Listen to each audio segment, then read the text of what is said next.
దేవుని నామానికి వందనాలు. ఈ సహోదరి పేరు వీరలక్ష్మి గారు. ఈమె కొన్ని సంవత్సరములుగా మన మందిరానికి వస్తూ ఎంతగానో దీవించబడుతున్నారు. గత వారంలో ఈమె ఎంతో అస్వస్థతకు గురయ్యారు. తలపోటు, జ్వరము, కడుపు నొప్పి, అలాగే మోషన్స్తో ఎంతగానో ఇబ్బంది పడ్డారు. దైవ సేవకులు ఇంటికి వెళ్ళి తైలం రాసి ప్రార్థన చేయడం జరిగింది. వెంటనే స్వస్థత పొందుకున్నారు. అప్పటి నుంచి ఇప్పటి వరకు కూడా ఎటువంటి అనారోగ్యము కూడా ఆమెకి లేదు. అలాగనే ఈ సాక్ష్యాన్ని బట్టి ఈమె మరియు ఈమె కుటుంబం దేవుణ్ణి ఎంతగానో స్తుతిస్తున్నారు. ఈ సాక్ష్యం బట్టి దేవుని నామానికి మహిమ కలుగును గాక.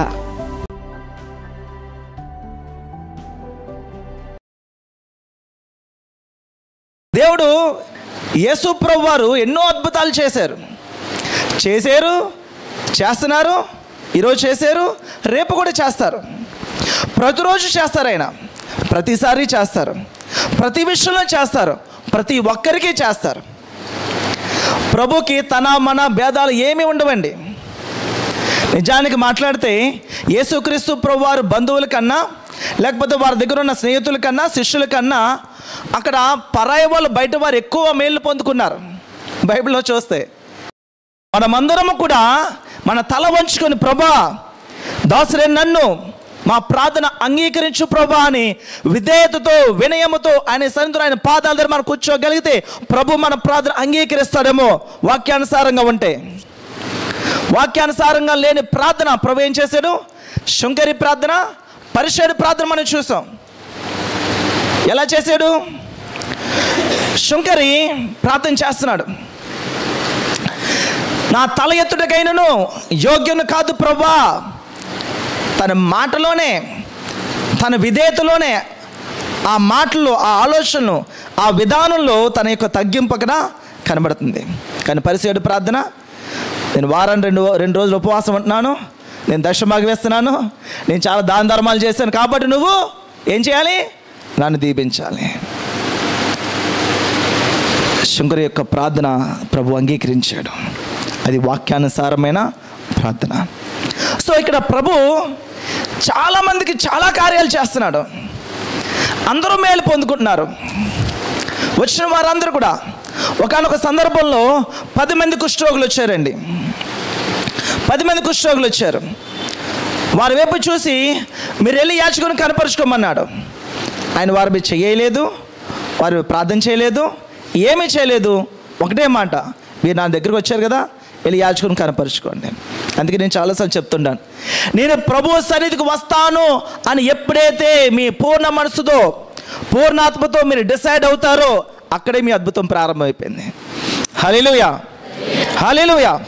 ఆయన సన్నిధికి నేను వెళ్తాను, కష్టమైన, నష్టమైన, దూరమైన ఏ పరిస్థితి అయినా సరే నేను వెళ్తాను అని మనం తీసుకున్న తీర్మానంలోనే మన యొక్క విధేయత, మన యొక్క కమిట్మెంట్, సిద్ధపాటు ప్రభు చూస్తాడు. అక్కడే మన యొక్క సగం అద్భుతం అక్కడే జరిగిపోద్ది. యేసు ప్రభు వారి దగ్గరికి వచ్చారు, వెళ్ళమన్నారు. కానీ 10 మంది స్వస్థపడ్డారు. ఎంతమంది? 10 మంది స్వస్థపడ్డారు. ఎంతమంది వచ్చారు వెనక్కి? ఒక్కడే వచ్చాడు. ఆ వచ్చిన వాడు కూడా అన్యుడు, యూదుడు కాదు, సమరయుడు, అన్యుడు. వెనక్కి తిరిగి వచ్చి, అయ్యా నీవు చెప్పినట్టు చేస్తే నేను స్వస్థత పడ్డాను,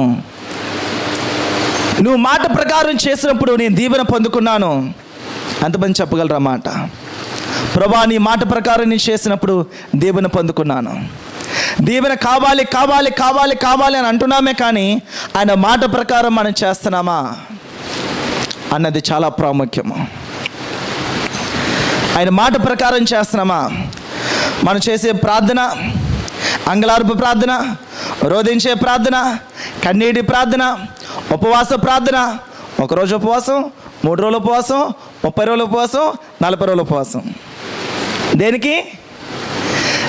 ఇవన్నీ కూడా కార్యాల కొరకే. కార్యాలు చేసే ప్రభు మనకొద్దు, కార్యాల కొరకే మనకు కావాలి. సో కాబట్టి ప్రభు ఆయన చేసే మేలు వెనుక ఆయన ఉద్దేశం ఏంటి? మళ్ళీ చదవండి. అది మత్తయి సువార్త 11వ అధ్యాయము 20వ వచనము. పిమ్మట ఏ ఏ పట్టణములో ఆయన విస్తారమైన అద్భుతములు చేసెనో ఆ పట్టణముల వారు మారు మనసు పొందకపోవటం వలన ఆయన వారిని ఇట్లు గద్దింపసాగెను. దేనివల్ల? మారు మనసు పొందకపోవటము వలన వారిని ఎట్లు గద్దింపసాగెను. అంటే దేవుడు మన జీవితంలో అద్భుతం చేయడానికి గల కారణం ఏంటంట? మారు మనసు పొందాలి, మన మనసు మారాలి, మన జీవితము మారాలి. ఈ సమస్య, ఈ అనారోగ్యము, లేకపోతే ఈ ఒడిదుడుకుల, ఈ ఇరుకు ఎందుకు వచ్చింది? దీనివల్ల కారణం ఏంటి? ప్రభా, నా తప్పుదం వల్ల, నా అవిధేయత వల్ల, లేకపోతే నా తొందరపాటు వల్ల ఇది జరిగింది ప్రభా, నన్ను క్షమించు. ప్రభు క్షమించాడు, స్వస్థపరిచాడు. What next? ప్రభు అడిగేది అదే, వాట్ నెక్స్ట్? క్షమించేశాను, స్వస్థపరిచేశాను, అద్భుతం చేశాను, బట్ నెక్స్ట్ ఏంటి?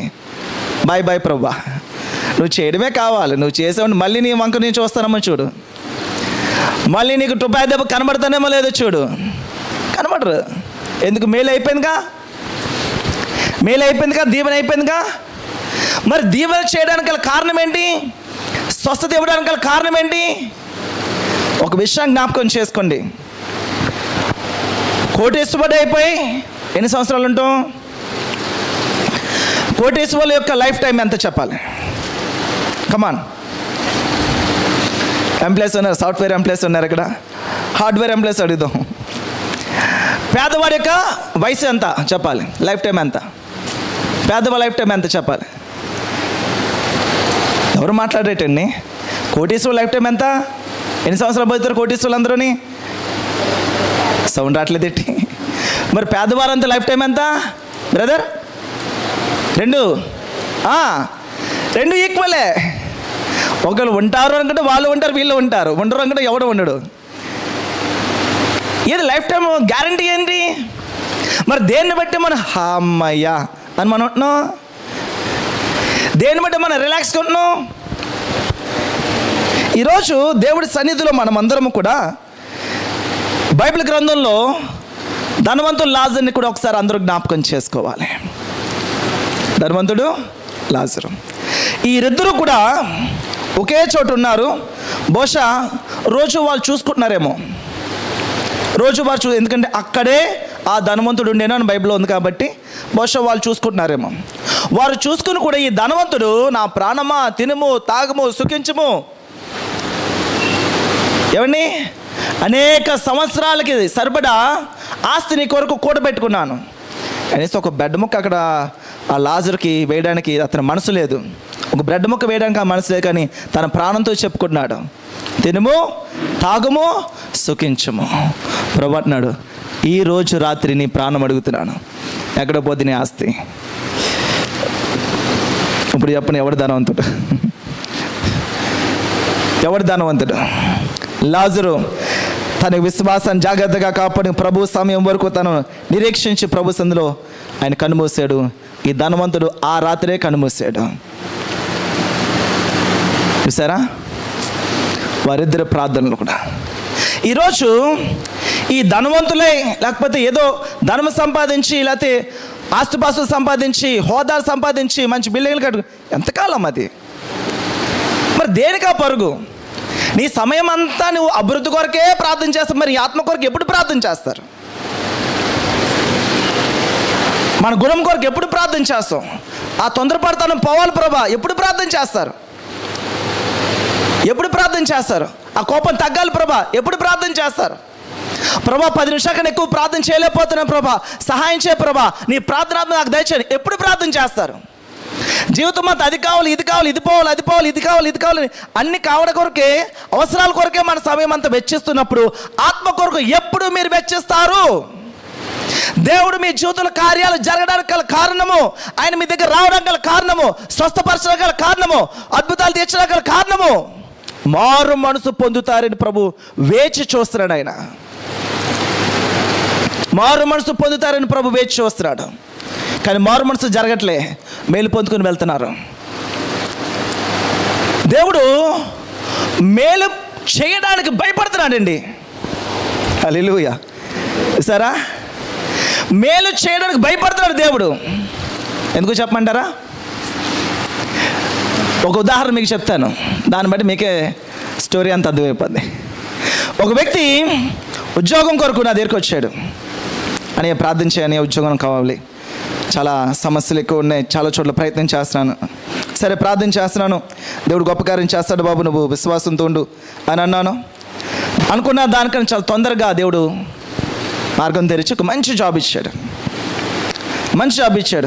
కనిపించాడు, వచ్చాడు, సాక్ష్యం ఇచ్చాడు. మళ్ళీ కనబట్టలేదు మనిషి. సాక్ష్యం ఇచ్చాడు, మనిషి కనబట్టలే. సరే మందిరకు వస్తున్నారు, వెళ్తున్నారు చాలామంది. ఒకరోజు ఒక మార్గంలో కనిపించారు, మాట్లాడుతున్నాను. అదే తమ్ముడు మళ్ళీ రావట్లేదేంటి, అప్పుడు వచ్చావు కదా, ఏంటంటే జాబ్ వచ్చిందని ప్రార్థన చేసావు కదా, మరే రావట్లేదంటే కుదరట్లేదు అన్న. బిజీ, నా వర్క్స్ ఎలాగ ఉన్నాయి, టైమింగ్స్ ఎలాగ ఉన్నాయి, కొంచెం చాలా బిజీ, నాకు అసలు వచ్చే టైం లేదు. నాకు నా ఫీల్డ్ ఏంటో తెలుసా, నా జాబ్ ఏంటో తెలుసా, నేను ఎవరెవరిని కలుస్తాను తెలుసా, నేను మీరు అందరూ కూడా కలుస్తాను, నా ఫీల్డ్ ఇది, నాకు బిజీ, నాకు దీనికే టైం సరిపడలేదు అన్నాడు. బాబు మనం అలా అనకూడదు, ప్రభు మనకు ఉద్యోగం ఇచ్చాడు కదా, కుదుర్చుకోవాలి, అన్నిటికీ కుదురుతుంది, మనం కుదుర్చుకుంటే కుదురుతుంది, కాబట్టి మీరు ప్రయత్నం చేయండి అని చెప్పేసి వదిలేశాను. కొన్ని వారాలు అయిందో, బహుశా ఒక నెల 2 నెలలు అయినట్టుంది, మళ్ళీ కనిపించారు, మందిరానికి వచ్చారు.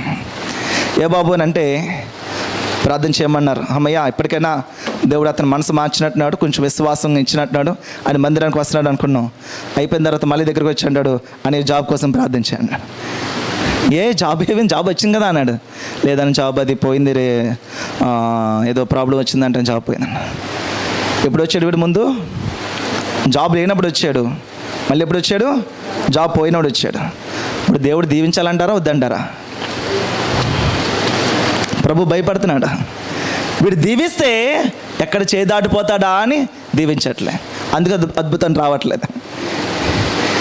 దీవెన వెనుక ఉన్న దేవుడి ఉద్దేశం, వాడు మారు మనసు పొందాలి. వాడు మారు మనసు పొందితే యుగ యుగాలు ఇహలోకంలో పరలోకంలో కూడా యుగ యుగాలు వాళ్ళు జీవించుంటారు. వారి ఆత్మ గురించి ఆలోచన లేదు, కానీ ఇహలోకంలో అవసరాల గురించే నిత్యం ఆలోచన. ఇహలోకంలో అవసరాల గురించే. స్కూల్లో జాయిన్ చేస్తామా, ఫస్ట్ క్లాసు. కాలేజ్ జాయిన్ చేస్తామా, ఫస్ట్ క్లాసు. ఇంటర్వ్యూకి వెళ్ళామా, ఫస్ట్ క్లాసు. అన్నింటిలో ఫస్ట్. మరణంలో, ప్రార్థనలో, వాక్యంలో ఇది పెద్ద విషయం లేదు. పాస్టర్ గారు ఉన్నారు కదా, ఏం చేస్తాడు మరి ప్రార్థన చేయకుండా? పాస్టర్ మన కోసం ఉన్నాడు ప్రార్థన చేయడానికి. మన ఊర్లో తిరుగుతూ ఉంటాం మనం, ఆయన మన కోసం కింద మీద ప్రార్థన చేస్తుంటారు, మనం శుభ్రంగా తినేసి పడుకుంటాం. ఈరోజు దేవుడు మాట్లాడుతున్నాడండి. ప్రభు వీరి మధ్య ఇన్ని కార్యాలు చేశాను కదా. చదవండి ఒకసారి కంటిన్యూషన్, 23వ వచనం దగ్గర నుంచి 21. కమాన్. అయ్యో కొరాసిన, అయ్యో బెత్సైదా, మీ మధ్య చేయబడిన అద్భుతములు తూరు సిదోను పట్టణములో చేయబడిన ఎడల ఆ పట్టణముల వారు పూర్వమే గోనెపట్ట కట్టుకుని బూడిద వేసుకొని మారుమనసు పొంది ఇందురు. విమర్శ దినమందు మీ గతి కంటే తూరు సిదోను పట్టణముల వారి గతి ఓరో తగినదై ఉండునని మీతో చెప్పుచున్నాను. కపెర్నహూమా, ఆకాశమట్టుకు హెచ్చింపబడదవా, నీవు పాతాళం వరకు దిగిపోయేదవు. నీలో చేయబడిన అద్భుతములు సొదొమలో చేయబడిన ఎడల అది నేటి వరకు నిలిచిండును. హల్లెలూయా. సరా, ఎన్ని అద్భుతాలు, ఎన్ని స్వస్థతలో, ఎన్ని ఘనమైన కార్యాలు, ఎన్ని విడుదలలో, ఎన్ని మేలులో. ప్రభు దగ్గరికి వచ్చే వారికి దుఃఖంతో వస్తున్నారు, ఓదార్చబడి వెళ్తున్నారు. కన్నీరుతో వస్తున్నారు, కన్నీరు తోటబడి వెళ్తున్నారు. రోగంతో వస్తున్నారు, రోగం కుదర్చబడి వెళ్తున్నారు. పేదవారుగా వస్తున్నారు, మంచి ఆర్థిక పరిస్థితులు దేవుడు మార్చి వాళ్ళని పంపిస్తున్నాడు. ప్రతి విషయంలో ప్రభు సహాయం చేస్తున్నాడు. కానీ వారిలో ఏం లేదు, మార్పు లేదు. మార్పు లేని జీవితము. మన చిరంజీవి ఒక సినిమాలో సెకండ్ హాఫ్లో ఫస్ట్ 5 నిమిషాల తర్వాత ఒక డైలాగ్ చెప్పాడు. ఆ డైలాగ్ ఏంటి తెలుసా మీకు? అని అన్నాం అనుకోండి, టప డైలాగులు బయటకు వచ్చేస్తాయి. ఏమండి? టప డైలాగులు బయటకు వచ్చేస్తాయి. ఆ డైలాగ్ గుర్తుంటుంది, కానీ యేసుక్రీస్తు ప్రభు మాట మనకు గుర్తుండదు. ఎందుకు గుర్తుండట్లేదు? ఎందుకు ఆలోచన ఎలాగుంది? ఎందుకు మన మనసు ఎలాగుంది? అందుకే మన జీవితం ఎలాగుంది. మనం ఎక్కడికి వెళ్ళక్కర్లేదు, మన జీవితమే సాక్ష్యం ఇస్తుంది. మనం ఎంత ఆత్మీయంగా మన విశ్వాసాలు ముందుకు వెళతాం అనేది మన జీవితమే సాక్ష్యం ఇస్తుంది. ఆ జీవిత సాక్ష్యాన్ని పట్టుకున్నా సరే ఎక్కడైనా మనం మారు మనసు పొందితే, మార్పు చెందితే, ప్రభా మారాలనుకుంటున్నాను, ఈ జీవితం కాదు నాది, నిన్ను సంతోషపరిచే విధంగా నన్ను మార్చు ప్రభా అని విశ్వాసంతో ప్రభు దగ్గరికి వెళితే ప్రభు జీవితాన్ని మార్చివేస్తాడు. ఎప్పుడైతే మన ఆత్మీయ జీవితం మారుతుందో, మారు మనసు పొందుతామో అన్నీ చక్కబడతాయండి, అన్నీ చక్కబడతాయి. దేవుడి సన్నిధికి, ప్రభు సన్నిధికి వచ్చిన వారు ఒకరోజు ఒక ఉదాహరణ చెప్తాను చూడండి. ఒక రాజ్యంలో రాజుగారి బర్త్డే జరిగిందంట. రేపు బర్త్డే, ముందు రోజు రాజ్యంలో ఇలా ప్రకటించారంట. ఏమని ప్రకటించారు? రేపు నా పుట్టినరోజు, జన్మదినం కాబట్టి ఈ రాజ్యంలో ఉన్న వారందరూ కూడా మంచి ఆఫర్ ఇస్తున్నాను. ఏంటో ఆఫర్ అంటే, మీరు రేపు ఉదయము పలానా టైంకి 6 గంటల నుంచి 12 గంటల వరకు రాజ్యంలోకి వచ్చి అంతఃపురంలో మా ఇంట్లో ఏ వస్తువు కావాలో ఆ వస్తువు మీరు తీసుకుని వెళ్ళొచ్చు, అదే నా బహుమతి, నా జన్మదిన రోజునని ప్రకటన చేశారంట. రాత్రి చాలామంది నిద్ర పట్టలేదంట. ఎందుకంటే ఆలోచన, ఎలాగాని మనం ఏం పట్టుకోవాలి, ఏం తీసుకోవాలి, ఏం తీసుకెళ్దాము అని లిస్ట్ రాసుకుంటున్నారంట, మైండ్లో పెట్టుకుంటున్నారంట. పొద్దున్నే తెల్లారుగానే అందరూ పరిగెడుతున్నారంట. రాజుగారి దగ్గరికి వెళ్ళి చాలా వస్తువులు పెట్టుకుని వెళ్తున్నారు. రాజుగారు కూర్చొని చూస్తున్నా, బ్లెస్ యూ అన్నారంట. అందరూ పెట్టుకెళ్తున్నారంట. ఈ లోపల మంత్రి గారు గాఢ నిద్రలో ఉన్నారు. 6:30 అయిపోయిందండి, 7 అయిపోయిందని లేపుతున్నారంట. బాబు లేకండి, 7 అయిపోయిన టైము, రాజుగారు చెప్పారు 6 గంటల నుంచి 12 గంటల వరకు అన్నారు. మీరు వెళ్ళకపోతే మంచి విలువైన వస్తువులన్నీ వెళ్ళిపోతున్నాయి. కలర్ టీవీ వెళ్ళిపోయింది, ఫ్రిడ్జ్ వెళ్ళిపోయింది, ఏమండి ఇంకా ఏ అయిపోతుంది, మంచం వెళ్ళిపోయింది, నెత్తిపేటికి వెళ్ళిపోయాడు, మంచం కూడా పెద్ద మంచం, ఇంకేమీ లేవండి అని అంటున్నారు. అయినా సరే మంత్రి గారు అన్నారంట, అక్కడ ఉంటుంది లేబోయే, నాకు కావాల్సింది, నువ్వు పడుకో అనంట. పడుకోమన్నారంట. ఇదేంటిది అక్కడెక్కడ ఉంటుంది అనుకున్నారంట. 11 అయిందంట, 12 అయిందంట. చక్కగా మధ్యాహ్నం భోజనం చేసి రాజుగారి దగ్గరికి వెళ్ళాడంట మంత్రి గారు. రాజుగారు చూసి మంత్రి వైపు, ఎవరి మంత్రి ఇప్పుడు వచ్చాను అని. ఇప్పుడు వచ్చానండి, నేను మంత్రిగా పెట్టుకున్నాను, నువ్వు మంచి తెలివైన వాడు అనుకున్నాను, అన్ని విషయాలు బాగా తెలుస్తారు. మంత్రి గారు అంటే రాజ్యంలో ఉన్న అన్ని కోణాలు తెలిస్తే నువ్వు పొద్దున్నే వచ్చేసి మంచి వస్తువులు తీసుకెళ్తావు అనుకున్నావు, నువ్వు బేటయ్య ఇప్పుడు వచ్చావు, ఎంత తెంగరోడు బేటయ్యా నువ్వు, బల్లెటో నెట్టుకున్నా అన్నాడు. రాజా, నాకు కావాల్సిన వస్తువు ఇక్కడే ఉంది అన్నాడంట. నీకు కావాల్సిన వస్తువు ఇక్కడ ఉందా? ఏంటి అదంటే, అది అన్నాడంట, నాకు కావాల్సిన వస్తువు నువ్వే అన్నాడంట. నాకు కావాల్సిన వస్తువు ఎవరు? నువ్వే. వచ్చిన వారందరూ నాకు అది కావాలి, ఇది కావాలి, ఇది కావాలని పట్టుకుపోయారు. కానీ ఇతను మాత్రం ఆ రాజు కొరకు ఎదురు చూస్తున్నాడు. వరాలు కాదు, వరాలు ఇచ్చే దేవుడు నాకు కావాలి. వరం అయితే ఈ ఒక్కటే, ఏమండి, వరం అంటే ఈ ఒక్కటే. అదే వరాలు ఇచ్చే ప్రభు మనం వాడు చేసుకున్నాం అనుకోండి, మన జీవితం అంతా మనం వెళ్తున్న ప్రతి మార్గంలో మేలులు, దీవెనలు, ఆశీర్వాదాలు. ఆ రాజుగారితో మంత్రి చెప్పాడంట, అయ్యా ఇలా మర్చిది మీరు మా ఇంటికి రావాలి ఎలాగని ఆ రాజుగారిని కోరుకున్నాడంట. తనకు కావాల్సిన ప్రతిదీ కూడా. మరి రాజుగారు అతను వాడు అయిపోయాడు కదా. కాబట్టి ఈరోజు మనం దేని కొరకు మనం ప్రయాసపడుతున్నాం? మనం ప్రభా ఈ సమస్య అని దాని మీదే ఫోకస్ పెడుతున్నాం. కానీ దేవుడు మీ పట్ల గొప్ప ఉద్దేశం కలిగి ఉన్నాడు, గొప్ప మేలులు చేయాలనుకుంటున్నాడు, ఇంకా గొప్ప గొప్ప అద్భుతాలు మీ ద్వారా నడిపించాలనుకుంటున్నాడు. కానీ మనం ఏం చేస్తున్నాం? అవన్నీ పక్కన పెట్టి, అవేం కాదు ప్రభా, నాకు ఇది కావాలి ప్రభా. అమ్మ ప్రార్థన బాగా చేస్తున్నాం, లేదండి నాకు ఇది కావాలండి.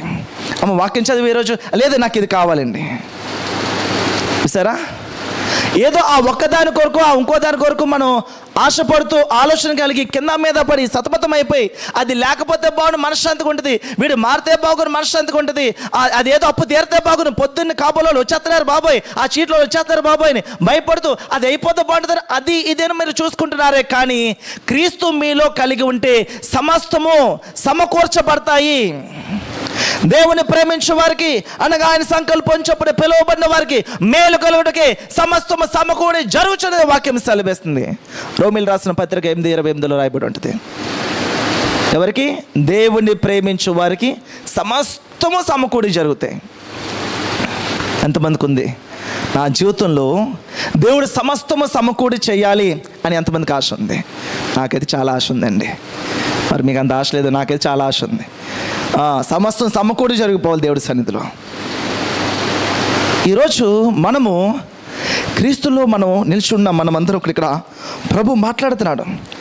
ఓ కొరాజీనా, బత్సేదా మాట్లాడుతున్నాడు. మీ మధ్య ఎన్ని అద్భుతాలు చేశానో, ఎన్ని సూచక్రియలు చేశానో సొదొమ గొమొర్రాల మధ్య, ఎటువంటి ఘనమైన కార్యాలు చేశానో.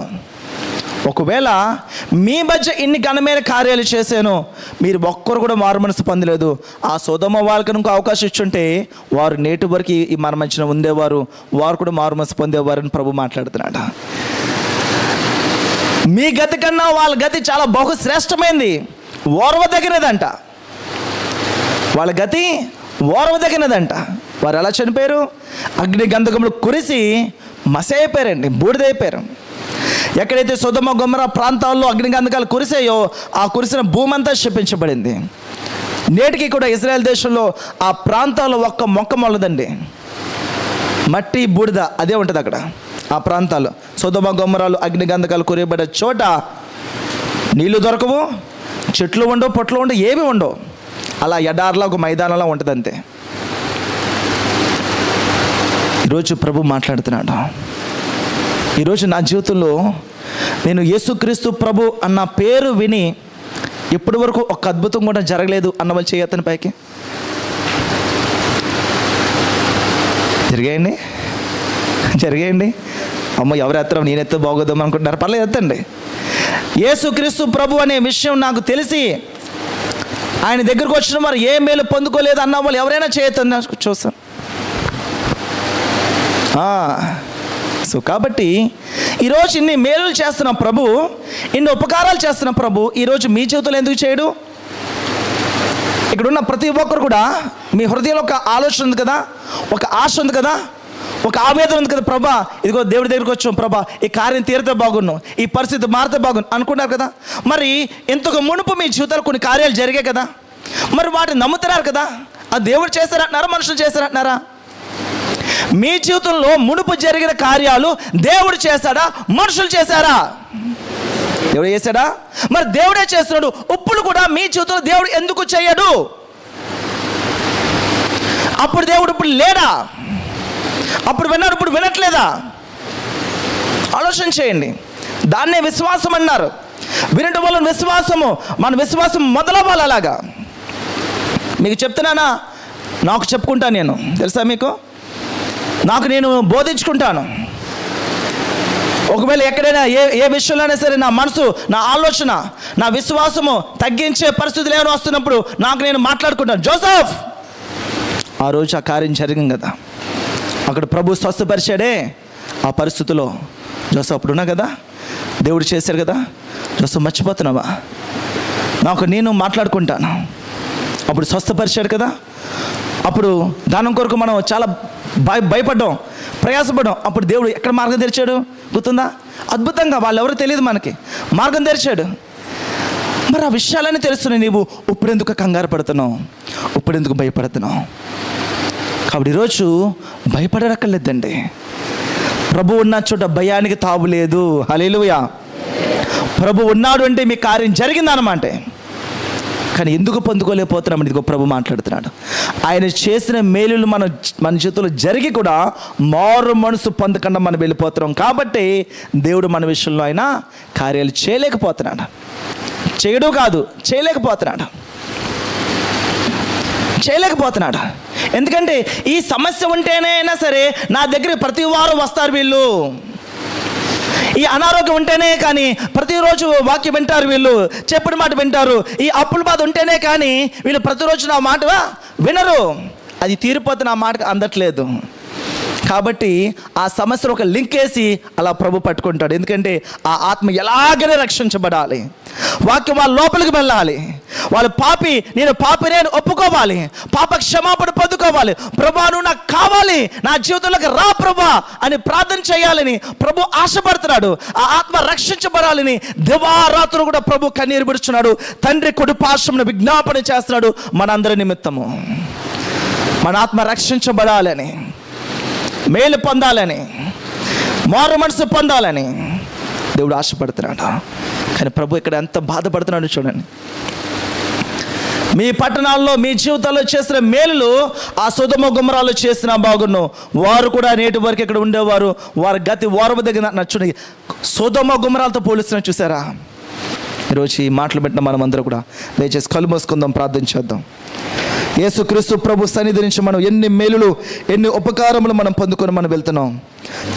పచ్చిక గల చోట్ల నేను నడిపిస్తాను, శాంతికరమైన జలముల దగ్గర నేను నడిపిస్తాను. మునుపెన్నడూ ఊహించని రీతిలో మీ కుటుంబాన్ని నిలబెట్టబోతున్నాడు. హల్లెలూయా, హల్లెలూయా. అందరూ అనుకుంటున్నారు అయిపోయింది, కుటుంబ సంగతి అయిపోయింది అనుకుంటున్నారు. అయితే ఈ వ్యక్తి అయిపోయాక లేడు అని అనుకుంటున్నారు. దేవుడు మాట్లాడుతున్నాడు. హల్లెలూయా. అపవాది సంబంధమైన మనుషులు పులి స్టాప్ పెడుతున్నారేమో, అది చెరిపేసి నా ప్రభు కామ పెట్టి మీ జీవితాన్ని ముందుకు నడిపించబోతున్నాడు. హల్లెలూయా. దేవానికి వందనములు, స్తోత్రములయ్యా. ఎవరైతే ప్రార్థనలు ఏకీభిస్తున్నారో తండ్రి, ప్రతి ఒక్కరిని కూడా నీ చేతులకు అప్పగిస్తున్నానయ్యా. యేసు నామములో వారు తీసుకునే తీర్మానం మీద పరిశుద్ధాత్మ దేవా నీవే ముద్ర వేసి నిలబెట్టి వెత్తబడ్డ వాక్యము వాళ్ళ హృదయాల్లో ఫలింపచేసి ఈరోజు సాయంత్రం దేవా మీరు మాట్లాడండి అయ్యా. కళల ద్వారా మాట్లాడండి, వాక్యం ద్వారా మాట్లాడండి అయ్యా, దర్శనం ద్వారా మాట్లాడండి, సిద్ధపాటు ద్వారా మాట్లాడండి, కమిట్మెంట్ నాన్న డెసిషన్ ద్వారా మీరే కార్యం చేసి వారి చేతుల్లో అద్భుతాలు జరిగించమని మహిమా గంత ప్రభావాన్ని ఆరోపిస్తూ యేసుక్రీస్తు పరిశుద్ధమైన నామంలో స్తుతించి ప్రార్థించి విశ్వాసముతో ప్రార్థన అడిగి పొందుకున్న మా ప్రియ పరలోకపు తండ్రి, ఆమేన్, ఆమేన్, ఆమేన్. దేవుని నామానికి మహిమ కలుగును గాక. ఇప్పటి వరకు దేవుని యొక్క వాక్యాన్ని విన్నాయి, మీరందరూ దీవించబడ్డారు. మేము ఎంతగానో సంతోషిస్తున్నాం. మీ అందరి కొరకు కూడా మీ అందరం ప్రార్థన చేస్తున్నాం. దయతో ఈ సమయంలో మీరందరూ కళ్ళు మూసుకున్నట్లయితే మీ అందరి కొరకు ప్రార్థన చేయబోతున్నాను. మీలో ఒకవేళ ఎటువంటి సమస్యలు ఉన్నా, ఎటువంటి శోధనలు ఉన్నా, ఎటువంటి కుటుంబ ఇబ్బందులు ఉన్నా దయతో విశ్వాసంతో ప్రార్థనలు ఏకీవించండి. ఖచ్చితంగా దేవుడు మీ జీవితంలో గొప్ప కార్యాలను చేయబోతుంది. ప్రార్థించేద్దామా? దయతో కళ్ళు మూసుకుందాం. పరిశుద్ధ ప్రేమ గల మా తండ్రి, కృపగల మా దేవ, ఈ ఆన్లైన్ ద్వారా టీవీ కార్యక్రమం ద్వారా చూస్తున్న ప్రతి ఒక్కరిని కూడా దేవా నీ చేతులుగా అప్పగిస్తున్నానయ్యా. ప్రభా, మేమైతే ఈ ఆన్లైన్లో మేము ప్రార్థన చేస్తున్నాం, కానీ మీరు వారితో పాటు ఉన్నారు ప్రభా. వారు ఏ స్థితిలో ఉన్నారో, ఏ పరిస్థితిలో ఉన్నారో పరిశుద్ధాత్ముడా మీరే వారితో పాటు ఉండి దేవా యేసు నామములో తండ్రి ప్రభా ఘనమైన కార్యము, గొప్ప విషయము తండ్రి ప్రభా వారు పొందుకుంటూ సహాయం చేయండి. ఒకవేళ ఆర్థికపరమైన సమస్యల్లో, అప్పుల బాధలో ఉన్నారేమో, నజరేయుడైన యేసు నామములో ఆ రుణములనే కార్యం విరగొట్టు వేస్తున్నామయ్యా. యేసు నామములో విజయము కలుగును గాక. శరీర సంబంధమైన అస్వస్థత, బలహీనత, రోగముతో ఉన్నారేమో, యేసు పొందిన దెబ్బల చేత వారికి స్వస్థత. ఎస్, ఆయన తన వాక్కును పంపి వారిని బాగు చేసిన వాక్యం సెలవిస్తుంది. నజరేయుడైన యేసు నామములో తండ్రి ఈ వాక్కును వాళ్ళు పంపిస్తున్నానయ్యా. వారు ఎక్కడ ఉన్నా, ఏ స్థితిలో ఉన్నా, డాక్టర్స్ ఎటువంటి నెగిటివ్ రిపోర్ట్ ఇచ్చినా నజరేయుడైన యేసు నామములో సంపూర్ణ స్వస్థత కలుగును గాక. మీరే కార్యం చేయండి అయ్యా. వారందరూ కూడా క్రీస్తుని పోలి వారందరూ జీవిస్తూ దాబా ఈ రాకడకు వారందరూ సిద్ధపడుటకు దాబా మీరే కృపచు బలపరచమని మహిమాగంత ప్రభావాన్ని ఆరోపిస్తూ యేసుక్రీస్తు పరిశుద్ధమైన నామములో స్తుతించి ప్రార్థించి విశ్వాసముతో ప్రార్థన అడిగి పొందుకున్న మా ప్రియ పరలోకపు తండ్రి, ఆమేన్, ఆమేన్. హల్లెలూయా. ఇంకా ఈ కార్యక్రమం ద్వారా మీరు దీవించబడినట్లయితే మీ యొక్క సాక్ష్యాలు మాతో తెలియచేయండి. స్క్రీన్ మీద ఫోన్ నెంబర్స్ ఉన్నాయి. మీ సాక్ష్యాలు తెలియచేయడానికి, అలాగే మీ ప్రార్థనాంశాలు కూడా తెలియచేయడానికి ఈ ఫోన్ నెంబర్స్ మీరు వాడుకోండి. అదేవిధంగా కాకినాడ పరిసర ప్రాంతాల్లో ఉన్న వారందరూ కూడా పీస్ మేకర్స్ ప్రార్థన మందిరం, ఒకవేళ మీరు ఏ సంఘానికి కూడా వెళ్ళిన వారైతే మీరు సంఘాన్ని ఆహ్వానిస్తున్నాను. ప్రేమపూర్వకంగా మిమ్మల్ని అందరూ కూడా ఇన్వైట్ చేస్తున్నాము. కాకినాడ గాంధీనగర్ గొల్లపేట 9-11-55/B ఈ యొక్క అడ్రస్కి దయతో మీరందరూ కూడా రండి. మనమందరం కూడా ఆత్మతో సత్యంతో దేవుని ఆరాధించాలి. దేవుడు మిమ్మల్ని అందరూ దీవించును గాక. May God bless you all.